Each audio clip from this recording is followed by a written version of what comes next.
Aku selalu percaya bahwa rumah adalah tempat paling aman, paling tenang, dan paling penuh cinta. Setidaknya, itulah yang kupikirkan selama 5 tahun terakhir ini sejak aku menikah dengan Aditya. Aditya, suamiku, adalah pria yang dulu kucintai karena ketulusannya. Kami menikah dalam kesederhanaan, dan perlahan-lahan hidup kami mulai membaik. Dia bekerja di perusahaan kontraktor milik pamannya dan akhirnya diangkat menjadi salah satu manajer. Sejak saat itu, keuangan kami cukup stabil. Kami bisa tinggal di rumah kecil di pinggir kota, membeli motor baru, bahkan menabung untuk pendidikan anak kami, Naya, yang baru berusia 2 tahun. Aku menghabiskan hari-hariku sebagai ibu rumah tangga. Mengurus Naya, memasak, mencuci, dan menjaga rumah agar selalu rapi saat Aditya pulang. Aku tidak pernah mengeluh, karena buatku, melihat suami dan anakku tersenyum adalah kebahagiaan yang tak bisa digantikan oleh apapun. Namun, entah sejak kapan, aku mulai merasa ada yang berubah. Awalnya aku hanya mengira Aditya terlalu sibuk. Dia sering pulang larut malam, membawa kerjaan kantor ke rumah, bahkan di hari libur pun kadang keluar rumah dengan alasan meeting mendadak. Aku mencoba memaklumi. Aku bukan tipe istri yang curiga, aku percaya padanya. Tapi rasa tidak nyaman itu pelan-pelan tumbuh di dadaku. Dan saat Tiara datang, semuanya mulai terasa lebih aneh. Tiara adalah sepupuku, anak dari adik ibuku. Kami cukup dekat saat kecil, tapi hubungan kami renggang karena keluarganya pindah keluar kota. Aku tidak pernah terlalu mengenalnya secara dalam, hanya tahu dari cerita bahwa dia selalu tampil cantik dan menarik. Saat tiba-tiba ia menghubungiku dan meminta izin menginap beberapa minggu karena sedang mencari kerja di kotaku, aku dengan senang hati menerimanya. Rumah kami kecil, Tiara, kataku waktu itu, tapi kalau kau tak keberatan tidur di ruang tamu, aku senang sekali kau datang. Tenang aja, Kak Rania. Aku nggak repot kok. Lagian, aku kangen kamu juga, jawabnya sambil tersenyum manis. Waktu dia datang, bahkan Aditya pun terkesima. Aku tahu, karena aku melihat caranya menatap Tiara pertama kali, lama, dan diam. Tapi aku menepis pikiran buruk itu. Aku percaya suamiku. Hari-hari pertama Tiara tinggal di rumah, segalanya terasa biasa saja. Ia rajin membantu memasak, bahkan sesekali menjaga Naya saat aku sedang mencuci. Tapi makin hari, aku mulai merasa seperti menjadi tamu di rumahku sendiri. Tiara selalu tampil rapi dan cantik, bahkan saat hanya di rumah. Pakaiannya pas di badan, rambutnya selalu tergerai dan wangi. Kadang, aku menemukannya tertawa bersama Aditya di ruang tengah saat aku sedang menidurkan Naya. Mereka tampak terlalu akrab. "Apa kamu sudah lamar kerja hari ini?" tanyaku suatu sore. "Hari ini belum, Kak. Masih browsing-browsing lowongan," jawabnya santai sambil memegang ponsel. Aku mengangguk, menahan diri untuk tak bertanya lebih jauh. Tapi di dadaku, rasa janggal itu terus mengusik. Malam itu, Aditya pulang lebih cepat dari biasanya. Aku senang dan segera menyajikan makan malam. Tapi begitu masuk rumah, Aditya langsung menuju ruang tamu, dan kulihat dia dan Tiara asyik mengobrol di sofa. Aku berdiri sejenak di balik dinding dapur, memperhatikan. Mereka tertawa pelan, dan sesekali Aditya menyentuh lengan Tiara dengan santai. Tiara hanya tersenyum, seperti tidak ada yang salah. Aku menahan napas, menahan air mata. "Sayang, makan malamnya sudah siap," panggilku dengan suara dibuat ceria. "Oh, ya? Oke, nanti aku nyusul," jawab Aditya tanpa menoleh. Malam itu aku makan hanya berdua dengan Naya. Aditya bergabung 15 menit kemudian, dan Tiara, entah kemana. Katanya mau menelepon temannya di luar rumah. Beberapa hari kemudian, aku menemukan sesuatu yang membuat hatiku mencelos. Saat membersihkan cucian baju Aditya, aku mencium aroma parfum wanita yang bukan milikku. Parfumnya manis dan menyengat, seperti yang biasa dipakai Tiara. Aku tahu, karena aku pernah meminjamkan baju dan mencium aroma itu darinya. Aku mulai menangis tanpa suara. Aku masih mencoba menenangkan diriku. Mungkin aku hanya cemburu. Mungkin ini semua cuma salah paham. Tapi pagi itu, saat aku sedang menyapu halaman, aku melihat ponsel Aditya tergeletak di meja teras. Layar menyala. Ada notifikasi masuk. Sebuah pesan dari kontak bernama T. Mas, jangan lupa malam ini ya. Aku tunggu di tempat biasa. Jangan sampai istrimu tahu. Tanganku gemetar. Napasku tercekat. Aku seperti ditampar kenyataan yang selama ini coba kutolak. Aku masuk ke kamar, memeluk Naya yang sedang tertidur di ayunannya. Tangisku pecah. Maafin Mama ya, Nak. Mama terlalu percaya. Aku ingin marah. Ingin mengusir mereka berdua dari rumahku. Tapi aku tak punya apa-apa. Rumah ini milik Aditya. Aku hanya ibu rumah tangga tanpa penghasilan. Kalau aku pergi, aku akan kemana? Bawa Naya tinggal di mana? Aku memilih diam. Untuk sementara. Beberapa hari kemudian, aku diam-diam mengikuti Aditya saat dia pamit dengan alasan meeting mendadak.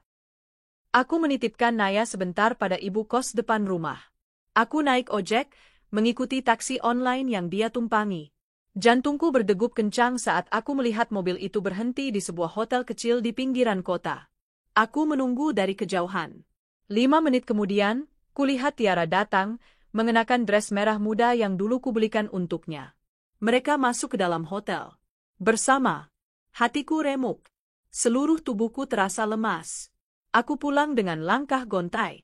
Saat malam tiba dan mereka pulang dengan wajah tak berdosa, aku hanya duduk di tepi ranjang, memandangi wajah Naya yang tertidur pulas. Aku menyentuh pipinya yang lembut, mencium dahinya, dan menangis dalam diam. Mulai malam ini, Mama akan berubah, Nak. Mama akan melindungimu, dari siapapun, bahkan dari ayahmu sendiri. Hari-hariku setelah mengetahui pengkhianatan itu berubah menjadi malam-malam panjang yang penuh tangis. Setiap kali menatap wajah Naya yang tidur lelap di pelukanku, hatiku terasa semakin hancur. Aku ingin segera pergi dari rumah ini, dari orang-orang yang menghancurkan hidupku. Tapi kemana aku harus pergi? Aku tidak punya siapa-siapa. Orang tuaku sudah meninggal. Aku tidak bekerja, dan semua uang yang kami miliki berada dalam kendali Aditya. Aku merasa seperti tawanan dalam rumahku sendiri. Tiara berjalan di dalam rumah dengan santainya, seolah tidak ada yang terjadi. Dia masih menggunakan make-up tipis setiap pagi, mengenakan baju-baju ketat yang bahkan aku sendiri malu memakainya di depan suamiku. Dan Aditya? Dia tetap memperlakukanku dengan datar. Tidak kasar, tidak juga lembut. Hanya seperti, aku ini bayangan. Tak terlihat, tak penting. Aku mulai mencatat setiap kebohongan mereka. Aku tak bisa langsung melawan, tapi aku tahu, aku harus mengumpulkan keberanian dan bukti. Aku akan memperjuangkan diriku sendiri. Dan terutama, aku akan memperjuangkan Naya. Suatu pagi, saat Tiara mandi dan Aditya sudah pergi kerja, aku memberanikan diri memeriksa tas Tiara yang terbuka di atas tempat tidur. Di dalamnya ada dompet kecil, parfum, dan ponsel yang terkunci. Tapi aku menemukan sesuatu yang membuat napasku tercekat, selembar struk hotel dengan nama Aditya sebagai tamu, dan tanggal yang sama dengan malam saat aku mengikutinya diam-diam. Tanganku gemetar memegang kertas itu. Buktinya ada. Tapi siapa yang akan percaya padaku? Tiara adalah orang yang pandai bersandiwara. Di depan orang lain, dia selalu tampil manis dan sopan. Bahkan tetangga kami sering memujinya, sepupumu baik sekali, Mbak Rania. Manis, rajin bantu-bantu pula. Aku hanya bisa tersenyum pahit setiap kali mendengarnya. Sore itu, Aditya pulang dengan ekspresi murung. Biasanya dia akan langsung mandi atau bermain sebentar dengan Naya. Tapi kali ini, dia langsung duduk di ruang tengah, membuka ponsel dan mengetik dengan serius. Aku berdiri di balik pintu dapur, memperhatikannya dengan diam-diam. Tak lama, ponselnya berdering. Dia tersenyum kecil dan menjawab, "Ya, sayang, nanti aku jemput jam 8, ya." Tangisku pecah, pelan dan tertahan. Ternyata sekarang dia memanggil Tiara dengan sebutan, sayang. Di hadapanku, suaminya yang sah, dia sudah tak merasa perlu berpura-pura. Malam itu, aku tak bisa tidur. Kepalaku penuh dengan pikiran. Aku tahu bahwa cepat atau lambat, mereka akan mencoba menyingkirkanku. Aku bisa merasakannya dari sikap Aditya yang semakin dingin, bahkan kadang tidak menyapaku sama sekali. Yang membuatku tetap bertahan hanyalah Naya. Satu-satunya cahaya dalam hidupku. 2 hari kemudian, Aku mendengar percakapan yang menghancurkan jiwaku. Aku sedang menyuapi Naya di dapur, dan suara Aditya serta Tiara terdengar samar dari kamar. Mungkin mereka pikir aku sedang pergi ke warung, atau mereka terlalu terlena. Aku udah gak tahan, Dit. Rania itu cuma beban. Dia gak bisa bikin kamu maju, kata Tiara dengan suara rendah tapi jelas. Tenang, sayang, aku juga udah bosan hidup kayak gini. Tapi dia itu ibu dari anakku, susah juga kalau langsung cerai. Lagian dia belum kerja, nanti bisa bikin drama. Ya udah, kalau gitu rebut aja hak asuh anaknya. Anak 2 tahun gitu gampang lah dibujuk. Kita rawat Naya bareng, kasihan kan kalau tinggal sama Rania yang gak punya masa depan. Aku hampir menjatuhkan sendok dari tanganku. Mereka ingin mengambil Naya dariku. Mereka bukan hanya menghancurkan pernikahanku, tapi juga mencoba mencabut jantung dari tubuhku. Naya adalah hidupku. Aku bisa makan seadanya, tidur di lantai, mandi dengan air hujan, tapi aku tak bisa hidup tanpa anakku. Malam itu aku duduk di dekat ranjang sambil memeluk Naya. Aku menangis terseduh-seduh, hingga Naya pun terbangun dan membelai pipiku dengan tangan kecilnya. Mama kenapa? Tanyanya polos. Enggak apa-apa, sayang. Mama cuma capek. Dia memelukku balik, dan aku tahu aku harus mulai bertindak. Aku tidak bisa menunggu lebih lama. Keesokan harinya, aku memberanikan diri pergi ke kantor kelurahan. Aku meminta bantuan untuk bertemu dengan pendamping hukum, dan bertanya bagaimana jika terjadi perebutan hak asuh anak. Petugas di sana menyarankanku ke lembaga bantuan hukum. Aku mencatat alamatnya dan berjanji akan datang minggu depan.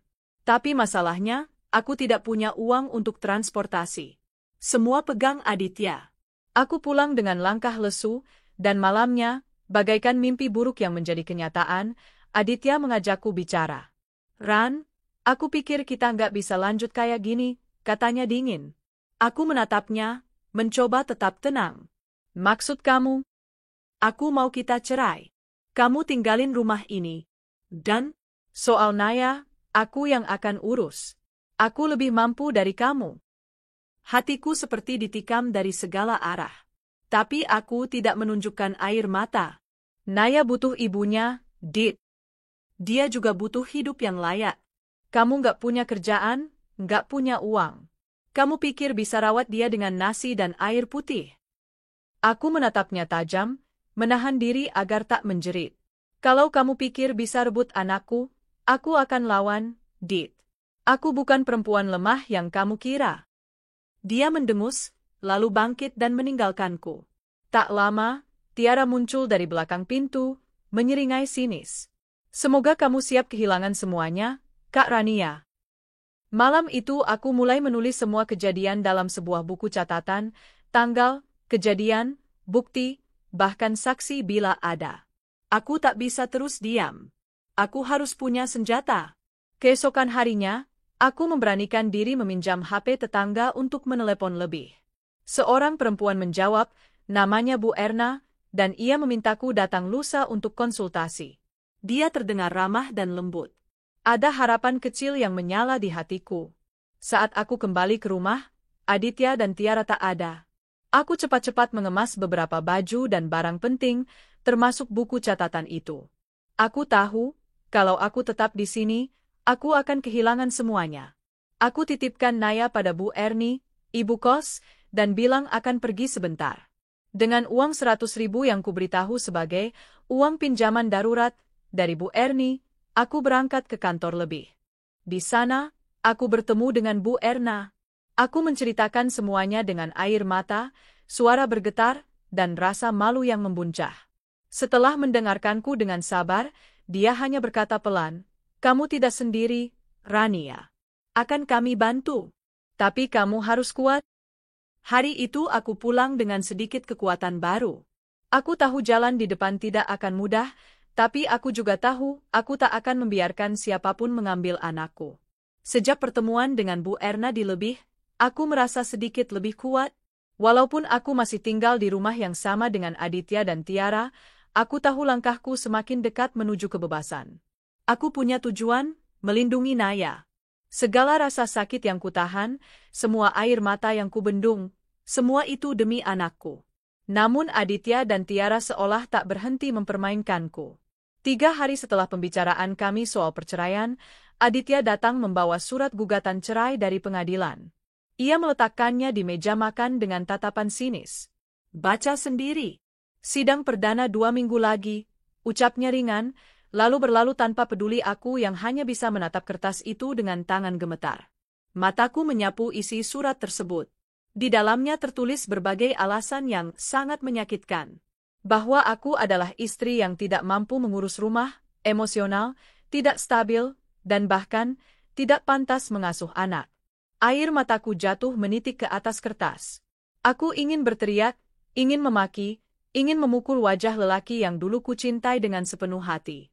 Tapi aku tahu, aku harus tetap tenang. Ini baru permulaan. Tiara semakin menunjukkan wajah aslinya. Ia kini berjalan dengan pongah di dalam rumah, memerintah seolah dia istri sah di sini. Rania, bajunya Aditya belum disetrika ya? Aduh, kasihan banget. Ya. Udah nggak mampu ngurus suami, masih aja sok jadi ibu rumah tangga, katanya suatu siang, lalu tertawa sendiri sambil mengoles lipstik di cermin ruang tamu. Aku menatapnya diam-diam.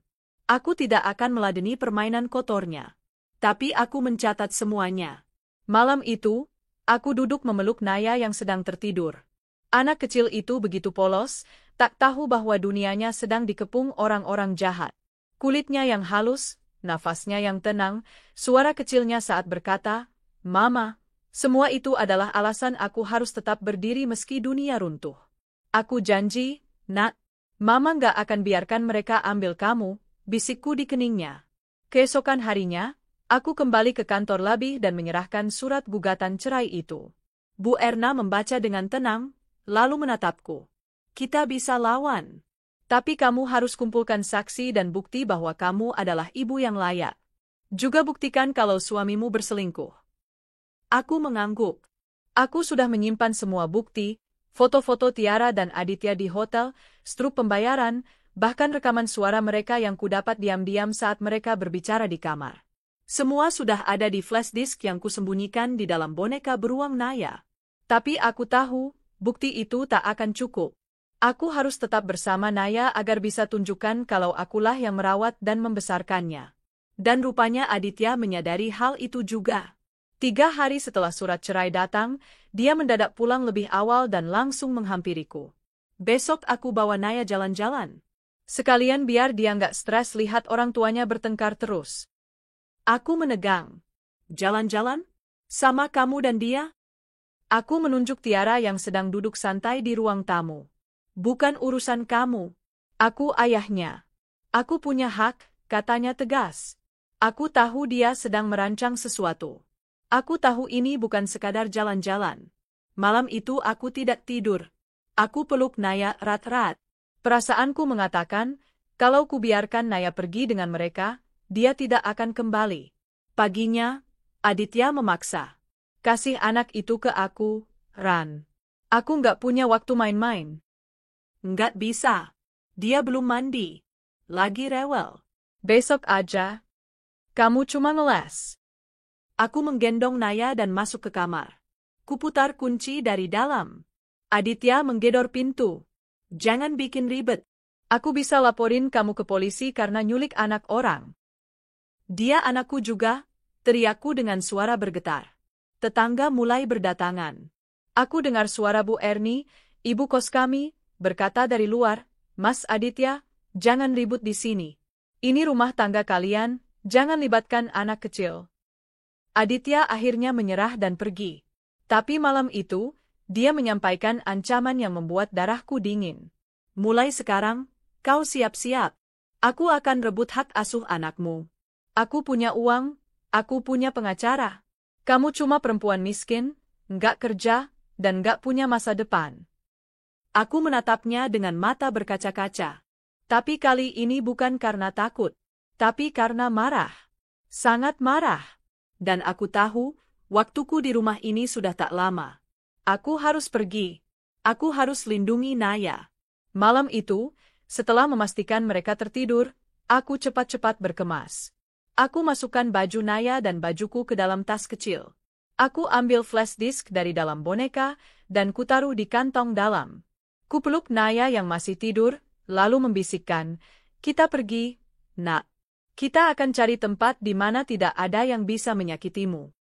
Aku keluar pelan-pelan dari kamar, melewati ruang tamu dengan napas tertahan. Dada berdegup sangat cepat. Kututup pintu depan perlahan, lalu menuruni tangga kontrakan. Bu Erni sudah menunggu di luar. Ia menyanggupi untuk membawaku dan Naya ke rumah adiknya di kota sebelah yang bekerja sebagai pengasuh anak. Sementara di sana dulu, ya, Rania, kamu butuh tempat aman sebelum sidang. Tanganku gemetar saat ku pegang tangan Bu Erni. Terima kasih, saya nggak tahu harus kemana lagi. Dengan motor tua milik suaminya, kami menempuh perjalanan 2 jam menuju kota kecil yang jauh dari keramaian. Di sana, rumah adiknya kecil dan sederhana, tapi hangat. Aku diberi kamar kecil dengan 1 kasur. Cukup untuk aku dan Naya. Untuk pertama kalinya dalam beberapa minggu, aku bisa menghela napas panjang.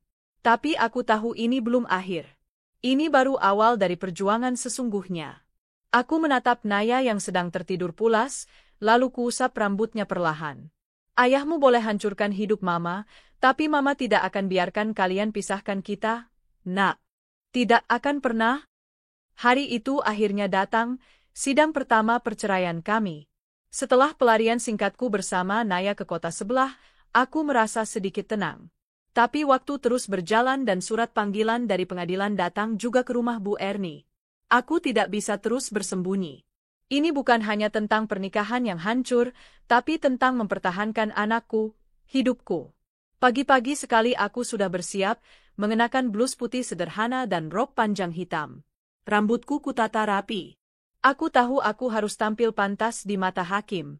Di pangkuanku, Naya tertidur setelah semalaman demam.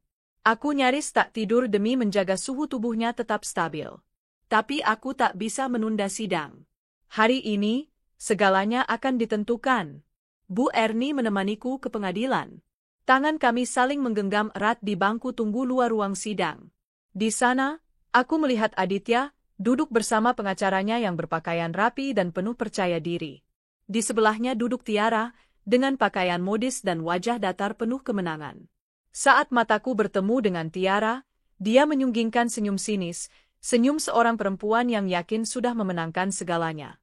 Hatiku mual, tapi aku tidak menunjukkan kelemahanku. Aku sudah belajar dari semua luka.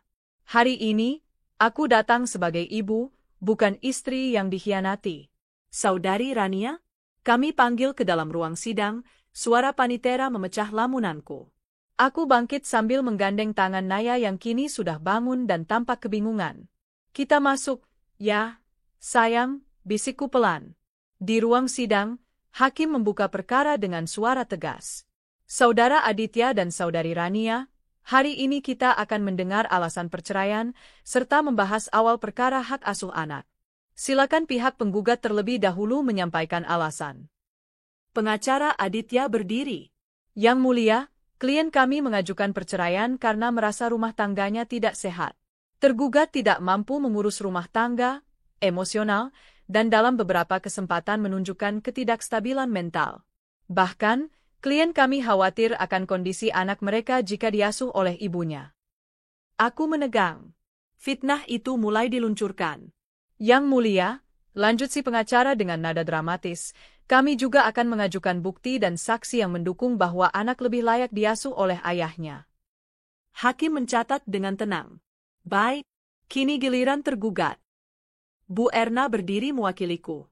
Dengan suara yang tenang namun tajam, ia menjawab, Yang mulia, klien kami tidak menyangkal bahwa rumah tangga ini berada dalam situasi sulit. Namun penyebabnya bukanlah karena ketidakmampuan klien kami.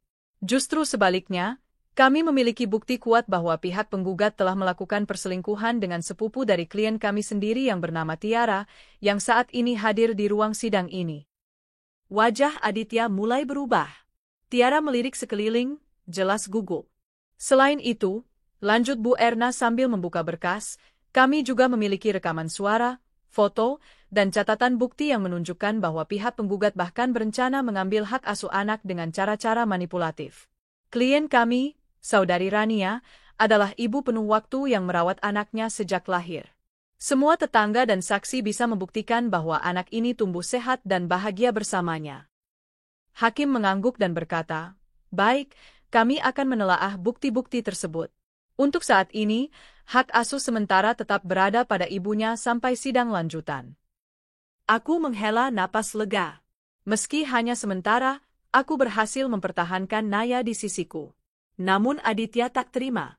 Di luar ruang sidang, ia menghampiriku. "Kamu pikir bisa menang dengan air mata dan cerita sedihmu, Ran? Aku punya uang. Aku akan bikin kamu terlihat seperti orang gila di depan hakim," bisiknya penuh kebencian. Aku menatap matanya. "Lakukan apapun yang kamu mau. Tapi kamu tidak bisa hancurkan cinta antara ibu dan anak." Tiara tertawa kecil dari belakang Aditya. "Kamu masih bermimpi jadi pahlawannya, Kak Rania? Mending terima aja. Biar Naya hidup nyaman sama kami." Aku nyaris menampar wajahnya, tapi kutahan. Aku harus lebih cerdas dari mereka. Hari-hari berikutnya aku kembali ke tempat tinggal sementara. Kuputar lagi semua rekaman dan kubantu Bu Erna menyiapkan data tambahan untuk sidang kedua. Aku mulai belajar menulis kronologi lengkap. Kapan Aditya mulai berubah, kapan Tiara masuk ke rumah, hingga momen aku mendengar mereka membicarakan perebutan Naya. Aku juga membawa Naya ke dokter anak untuk mendapatkan surat keterangan bahwa selama ini tumbuh kembangnya sehat dalam pengasuhanku. Bu Erna berkata, surat seperti itu penting untuk menunjukkan bahwa aku bukan ibu yang lalai. Tapi masalah datang tak lama kemudian. Suatu sore, saat aku baru selesai memandikan Naya, datang 2 orang petugas sosial ke rumah tempatku menginap. Mereka membawa surat perintah untuk meninjau kondisi anak karena ada laporan bahwa aku dianggap membahayakan kesehatan dan mental anakku. "Apa maksudnya ini, Pak?" tanyaku gugup. "Sesuai laporan dari ayah biologisnya dan keluarganya, disebutkan bahwa anak Anda sering demam tanpa penanganan dan Anda membawa anak lari tanpa izin," ujar salah satu dari mereka. Aku hampir tak bisa bernapas. "Itu tidak benar. Anak saya hanya demam biasa, dan saya tidak melarikan diri. Saya hanya melindungi anak saya dari kondisi rumah yang beracun." Para petugas mencatat. Mereka meminta izin melihat kamar tidur, melihat kondisi Naya, bahkan bertanya apa Naya pernah melihat atau mendengar hal-hal tidak menyenangkan. Untunglah Bu Erni mendampingi dan menjelaskan semuanya. Setelah pemeriksaan selesai, salah satu petugas tampak luluh dan berkata, "Kami hanya menjalankan tugas. Tapi dari pengamatan awal, kami tidak melihat ada yang mengkhawatirkan. Tapi kami akan laporkan hasilnya ke pengadilan." Aku menunggu mereka pergi, lalu duduk lemas di lantai. Mataku menatap Naya yang sedang menggambar di kertas. Air mata mulai membasahi pipiku. Mereka benar-benar berniat mengambil anakku, dengan cara apapun. 2 hari menjelang sidang kedua, aku mendapat kabar dari Bu Erna bahwa pengacara Aditya menyampaikan permintaan mendesak agar hak asuh sementara dialihkan karena adanya bukti tidak layak. Mereka menggunakan laporan petugas sosial sebagai senjata. Aku lemas, tapi aku tidak menyerah. Malam itu, aku menuliskan surat tangan kepada hakim, melampirkan semua bukti terbaru. Aku juga meminta pendapat dokter anak dan psikolog anak di kota itu, dan mereka bersedia hadir sebagai saksi bila diperlukan. Bu Erna menatapku dengan bangga. "Kamu ibu yang luar biasa, Ran. Banyak perempuan menyerah dalam situasi seperti ini. Tapi kamu terus berdiri." Aku menunduk, air mataku jatuh. "Aku nggak tahu apa aku kuat, Bu Erna. Tapi aku tahu aku nggak bisa hidup tanpa Naya." Hanya itu. Suasana di luar ruang sidang hari itu mendung, seperti perasaanku.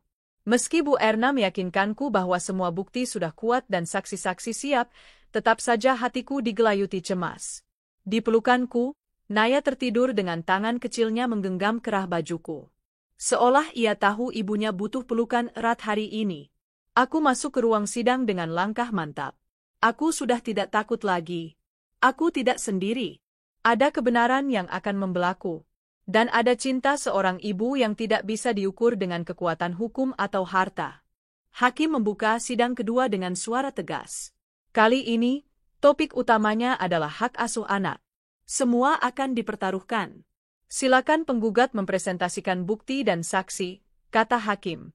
Pengacara Aditya segera berdiri dan memutar sebuah rekaman. Dalam rekaman itu, terdengar tangis Naya dan suaraku yang panik saat malam-malam menenangkan demamnya. Dengar, Yang Mulia. Anak ini sering sakit dan ibu kandungnya tidak memberikan perawatan medis yang semestinya. Tidak pernah dibawa ke rumah sakit. Bukankah ini bentuk kelalaian? Ucapnya sambil memainkan nada suara yang meyakinkan. Aku menahan amarah. Kami juga menghadirkan saksi, tambahnya. Seorang perempuan berjilbab modis masuk. Aku kaget.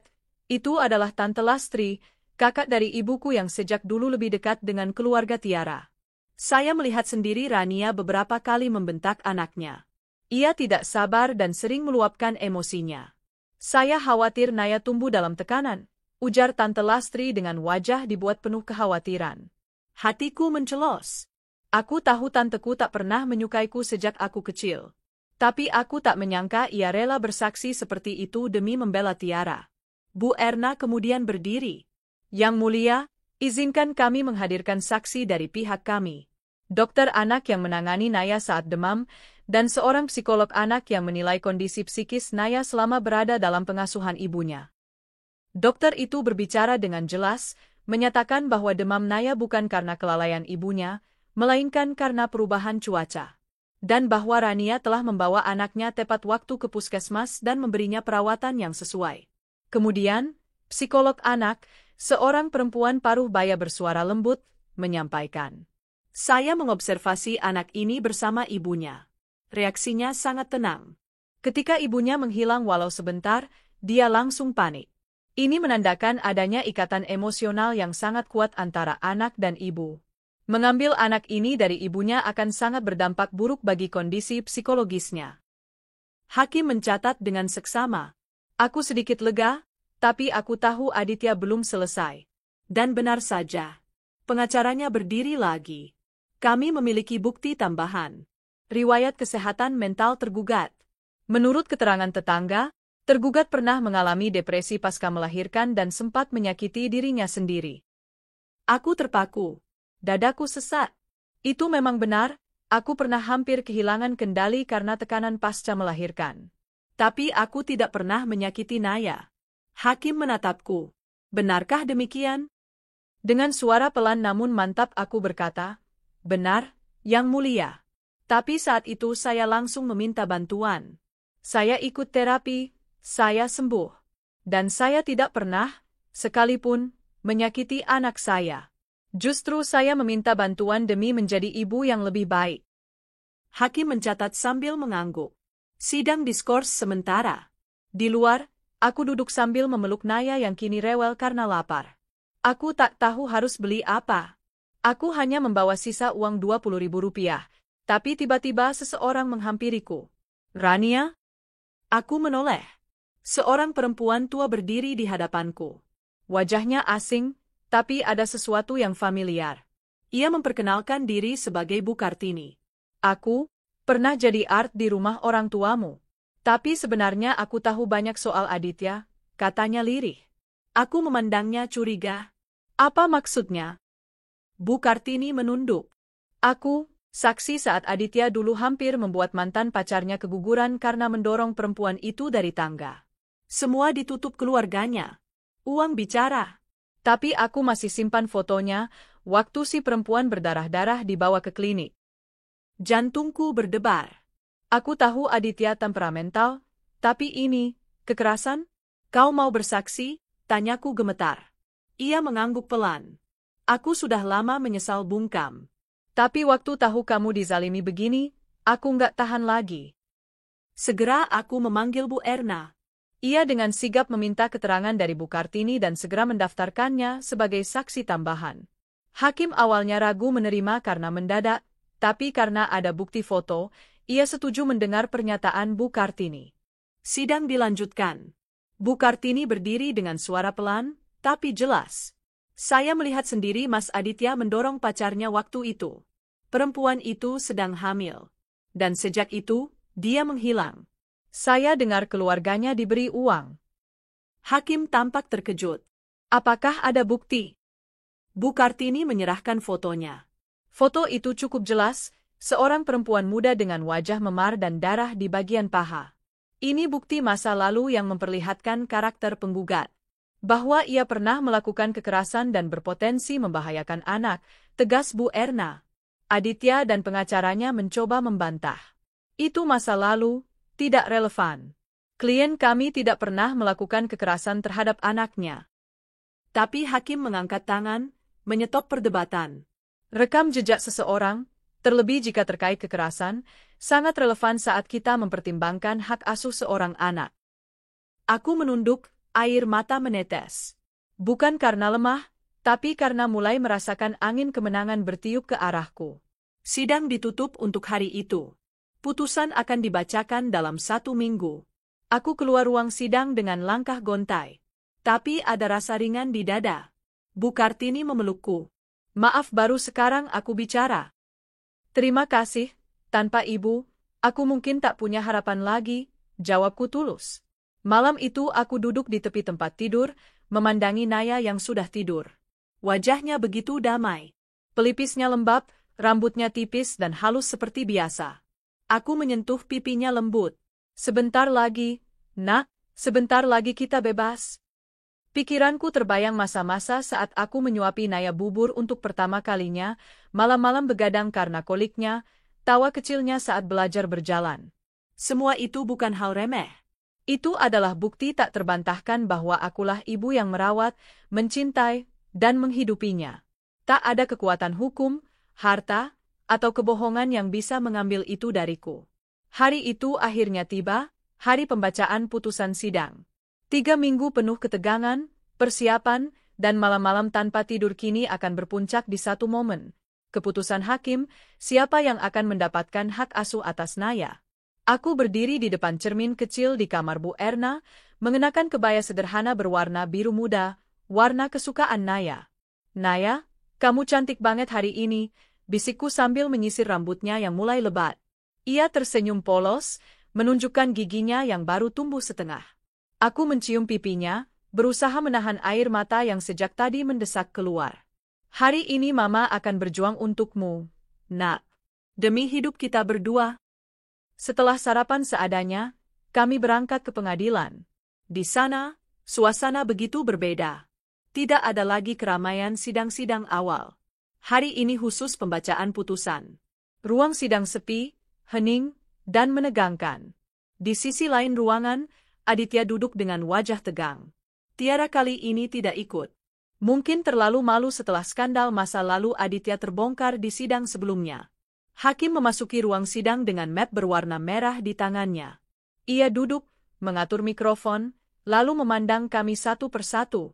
Hening, semua seolah menahan napas. Setelah mempertimbangkan semua bukti, mendengarkan kesaksian dari kedua belah pihak, serta memperhatikan keterangan para ahli dan psikolog anak, maka pengadilan memutuskan. Dad, jantungku berdetak kencang. Tangan Naya menggenggam jari-jariku erat.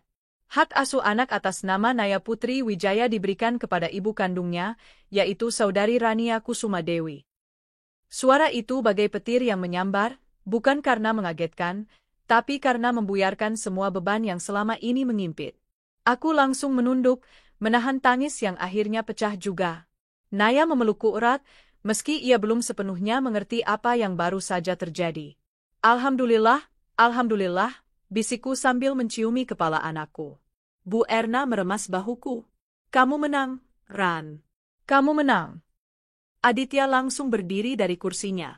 Tidak adil. Ini semua karena fitnah dan permainan emosional. Saya ayahnya. Saya juga punya hak. Hakim menatapnya tajam.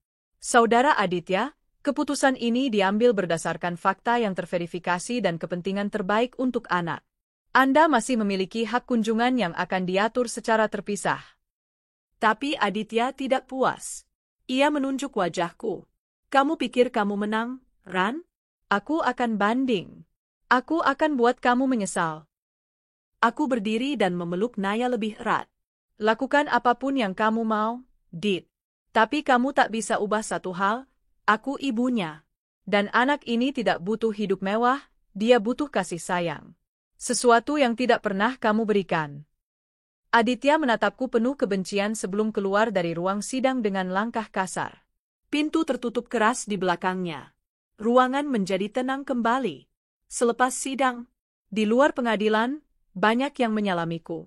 Bu Erna tak henti-hentinya memujiku di depan wartawan lokal yang kebetulan meliput kasus kami karena viral di media sosial. Aku hanya tersenyum tipis. Bukan pujian yang kuharapkan, hanya keadilan.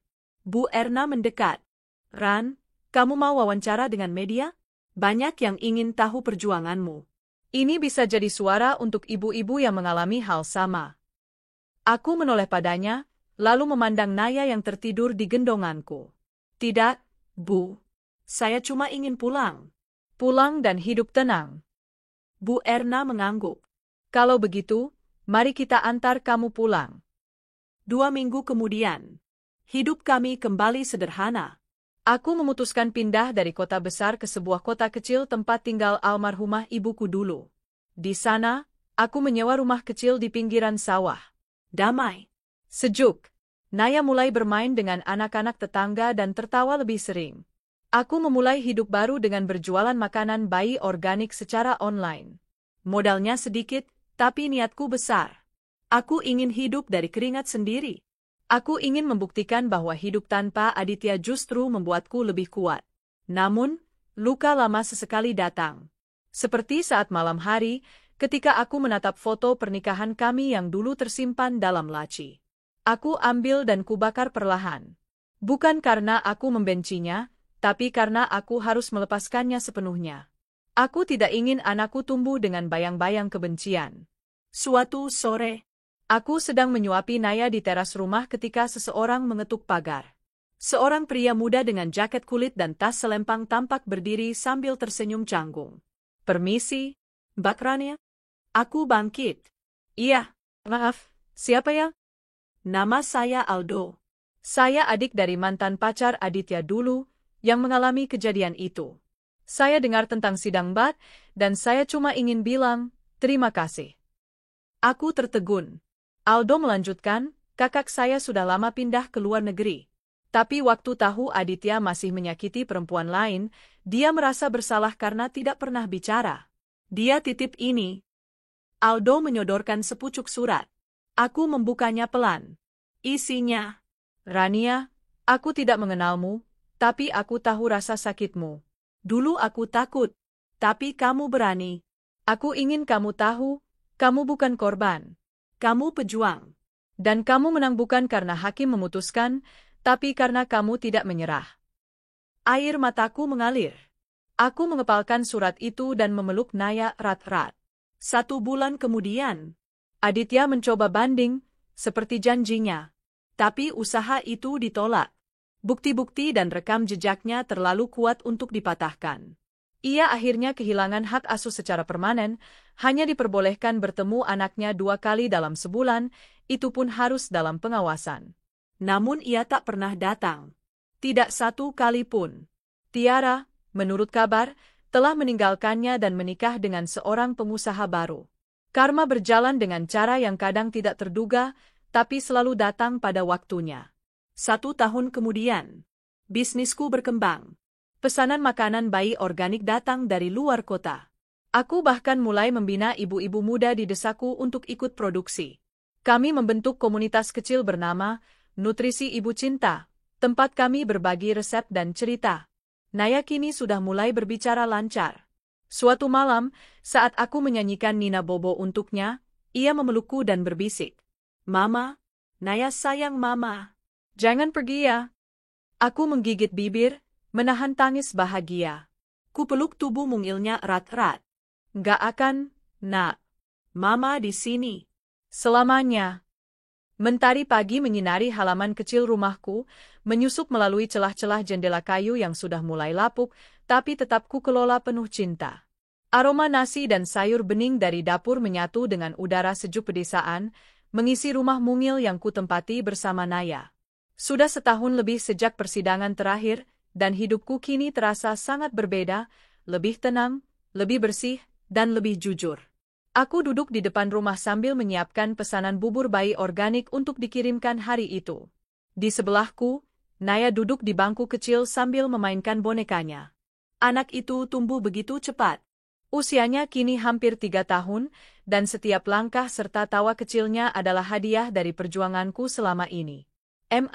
Naya bantuinnya, katanya sambil berusaha mengambil wadah plastik dari tumpukan. Aku tersenyum, mengacak rambutnya. Iya, tapi hati-hati ya, sayang. Nanti tumpah. Kami tertawa bersama. Suara tawa itu, suara kecil yang dulu kupertaruhkan dalam sidang demi sidang, kini menjadi kekuatanku setiap hari. Undangan tak terduga. Sore itu, saat aku selesai mengirimkan pesanan ke kantor pos, seorang kurir datang mengantar amplop putih bersegel emas. Amplop itu tak biasa. Saat kubuka, jantungku berdetak sedikit lebih cepat. Undangan sebagai pembicara, Seminar Nasional Perempuan Keadilan. Aku tertegun membaca isinya. Salah satu organisasi perlindungan perempuan nasional mengundangku untuk menceritakan kisah perjuanganku sebagai seorang ibu tunggal yang berhasil mempertahankan hak asuh anak dan bangkit dari keterpurukan akibat perselingkuhan dan kekerasan rumah tangga. Aku membaca ulang nama pengundang, Ketua Yayasan Cinta Perempuan Indonesia, Ibu Kirana Nirmala. Aku menelan ludah. Aku bukan siapa-siapa. Hanya perempuan biasa dari desa kecil yang dulu tak punya apa-apa selain kasih sayang dan tekad. Tapi mungkin, justru karena itu mereka mengundangku. Persiapan dan perjalanan. Malam itu aku berdoa lama. Aku menatap wajah Naya yang sedang tidur pulas di pelukanku. Aku memikirkan kembali semua luka, semua tangis, semua rasa sakit yang pernah aku simpan dalam diam. Tapi kini, Tuhan seolah memberiku kesempatan untuk mengubah luka itu menjadi cahaya bagi orang lain. Aku mengiyakan undangan itu. Beberapa minggu kemudian, aku berada di Jakarta, berdiri di atas panggung sederhana di dalam aula besar, mengenakan baju batik sederhana dan kerudung biru langit, warna favorit Naya. Di kursi undangan duduk puluhan perempuan dari berbagai daerah, ada yang mengenakan seragam dinas, ada juga yang berpakaian seperti ibu rumah tangga biasa. Semua menatapku. Tanganku sedikit gemetar, tapi hatiku mantap. Aku mulai bicara. Nama saya Rania. Saya ibu dari seorang anak perempuan bernama Naya. Saya bukan pengacara, bukan aktivis, bukan pejabat. Saya hanya seorang perempuan biasa yang pernah dikhianati oleh suami sendiri, direbut hak asuh anak, dan dilabeli tidak waras. Tapi saya berdiri di sini karena saya percaya satu hal.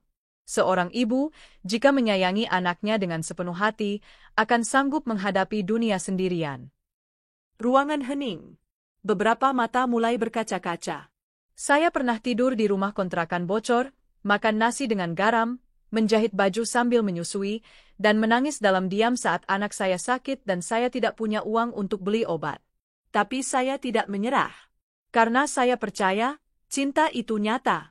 Dan cinta saya pada anak saya lebih besar dari semua luka yang saya terima. Tepuk tangan mulai terdengar.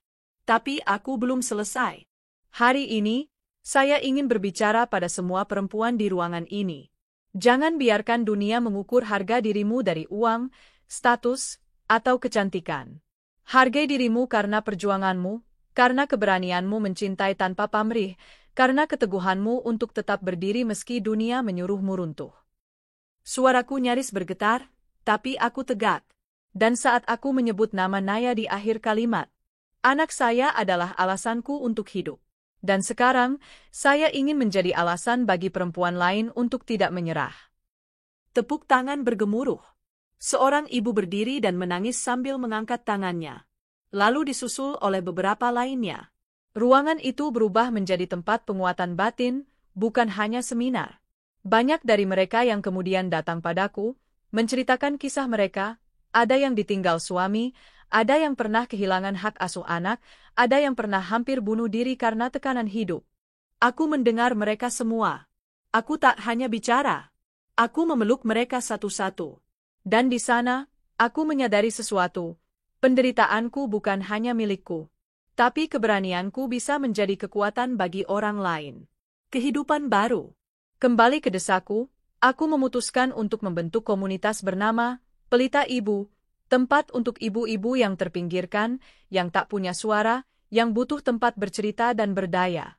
Kami mulai kecil, hanya 5 orang. Tapi dari 5 itu, kini jadi 20, lalu 50, dan terus bertambah. Kami membuat pelatihan keterampilan, membuat produk bersama, dan menjualnya secara online. Aku juga membuka ruang konsultasi kecil gratis, tempat ibu-ibu bisa datang curhat, membaca buku parenting, atau sekadar minum teh bersama sambil saling menguatkan. Kadang kami menangis bersama, tapi lebih sering kami tertawa bersama. Naya tumbuh di tengah komunitas penuh cinta. Ia menjadi anak yang ceria, penyayang, dan cerdas.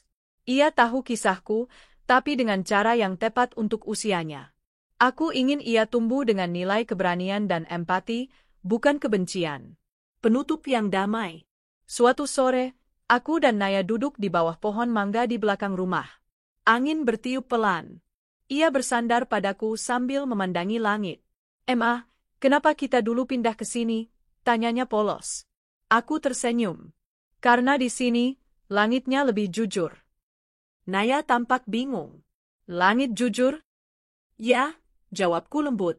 "Langit yang tak menutup tangis atau tawa. Di tempat ini, Mama bisa mulai dari awal. Biar kecil, yang penting tenang." Naya menatapku lalu memelukku erat. "Aku sayang Mama. Nggak mau tinggal sama siapa-siapa lagi." Aku memejamkan mata. "Dan Mama akan selalu tinggal bersamamu. Selamanya." Langit sore berubah jingga. Matahari tenggelam perlahan. Tapi di dadaku, cahaya baru justru menyala. Cahaya dari perjalanan panjang yang penuh luka, tapi berakhir dengan harapan yang utuh. Beberapa tahun kemudian, kisahku diterbitkan dalam sebuah buku berjudul Aku dan Naya, Dari Luka Jadi Cinta. Buku itu menjadi bestseller di kalangan perempuan, bahkan diadaptasi menjadi film televisi. Aditya, ia tak pernah benar-benar hadir kembali dalam hidup kami. Terakhir yang kudengar, ia hidup sendiri dan karirnya tenggelam setelah skandalnya terus bergema. Tapi aku tak lagi menyimpan dendam. Aku hanya mendoakan agar ia diberi kedewasaan suatu hari nanti. Dan Tiara? Entahlah. Tapi aku yakin, hidup akan mengajarkan pelajaran yang layak bagi semua orang, termasuk mereka yang pernah mencuri bahagia orang lain. Sementara aku tetap tinggal di rumah kecil kami, membesarkan Naya, dan terus menyebar cahaya lewat komunitas kecil kami. Karena bagiku, kemenangan sejati bukan tentang mengalahkan orang lain, tapi tentang berdamai dengan diri sendiri, dan hidup dengan cinta, bukan luka.